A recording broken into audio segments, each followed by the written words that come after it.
Well, the bench is a bit of a mess, and you can tell by looking at what's on the screen that we know what's next. So it is the $250 broken K1 from QSL.net. So I've got the game plan for the evening, and you guys said show everything, so we'll show everything. I've got to put the final output transistor back in. I've got the new one, which is an NTE 236. And it came up to be a pretty good replacement. If you remember back a couple of videos ago, we talked about that.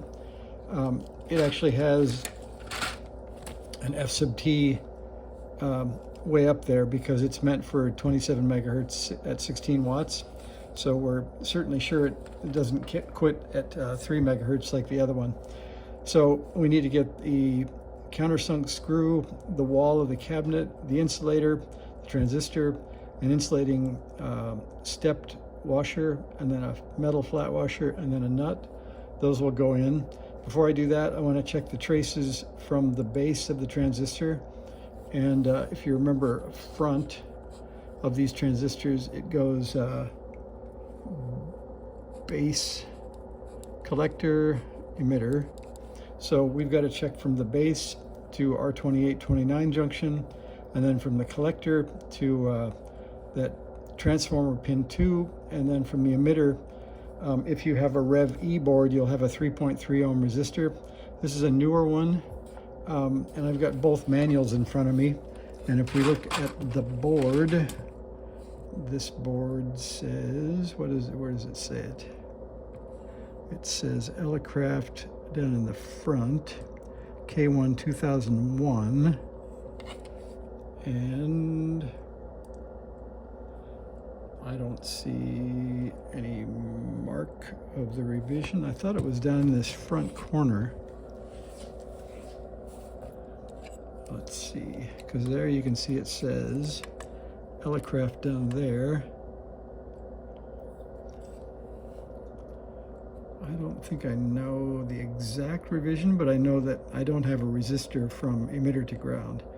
So we're going to go with that anyway. So you may have an R33, I think it is, that is a 3, or an R30, which is our 3.3 ohms to ground. So we're going to measure those quick values anyway. And I'll zoom back out. We're going to use Mr. Klein, which came from Home Depot. And we'll check first that the probes together have about 0.2 ohms or 0.1 ohms resistance. So that should be, if we get 0.2 or 0.1, we're in pretty good shape. So again, we're going to go from, first of all, from the base, which is the leftmost lead, we need to be able to get to R28 and R29 junction. Or actually, in this case, if I can get to the end of R32, I can see the trace. So let's just make sure that connects. And that does. It looks good. And then the rightmost lead is the emitter, and that should basically be ground, so we can find any good ground spot here. So that's good. That's 0.2 ohms. And now the base, or pardon me, the collector, you can see the big issue is there is no pad here anymore. So we're going to go for the other side and see what's left. And we do have a trace, and the trace is in pretty good shape, so I don't think we need to check it.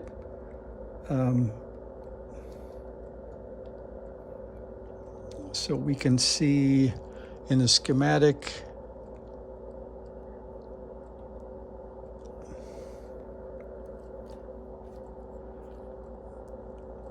that the collector should go, oh yeah, it does. So the reason I paused for a minute is I found a capacitor that I didn't think I expected, but we do expect 150 picofarad C1 to ground, and we have that. And we know that this 1N4753 is missing. And this is a Zener that's used for basically SWR protection. So as long as we stay in the dummy load, we should be okay for the first round of stuff here. So I don't think I need to check other than to make sure that's not shorted to ground. So we'll do that. So that says something like 1 ohm. And I'm not sure if I can justify that measurement or not. It is at RF a ground, but I don't think it should be a DC ground. And a ground on the collector could be one of the reasons that it didn't work. So let's see if we can figure out. So if we look at the schematic here, this lead definitely isn't ground. It goes through C52. There's a capacitor and the missing diode. So there, this would be resistance across the power supply, basically, I guess. So maybe that's okay. So the good news is we do have C1, and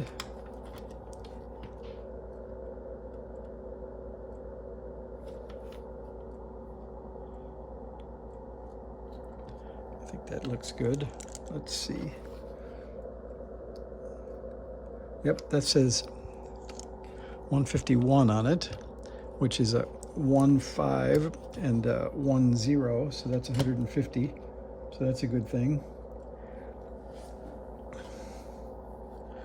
Check here.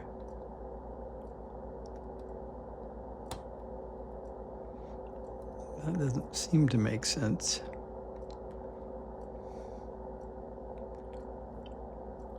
So I must have not really checked the ground. And I have a problem with this trace, if you guys can see that. I don't know if I can zoom on that or not. But you can see, this is the collector lead. It goes to here. So I need to go to the other side and see what that is, because there's obviously no trace left there. Oh, that's the diode. So apparently the constructor burned off the whole trace on that Zener diode, so we could wire that directly if we had to. So that's okay to be missing right now. In fact, it looks like both pads are missing on that one, here and here. So I think we can go without that. So let's go ahead and stick the transistor in and see what we can find out here.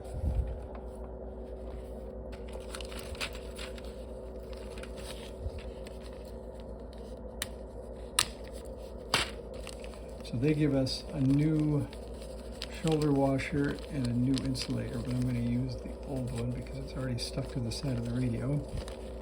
And I have the old screw. So all I've got to do is bend this in the right shape, which is a bit like that. All right, we've got to get over here and see if that'll fit in the hole.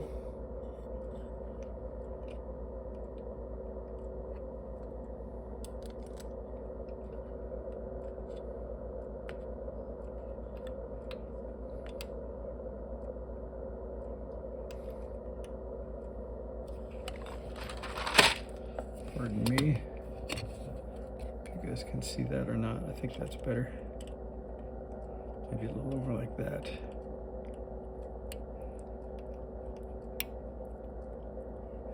It looks like it makes it. It's like I may have to clean those holes out. Yeah, I can only see through 2 of them. So we might call this 8 minutes in. Let me clean those holes out. Let me get the transistor mounted. And I have all those parts here. So you can see I have the countersunk screw, the shoulder washer, the flat washer, and then a nut. So I'll go ahead and get that screw in, get the transistor in. We'll come back and I'll show you what it looks like. All right, see ya.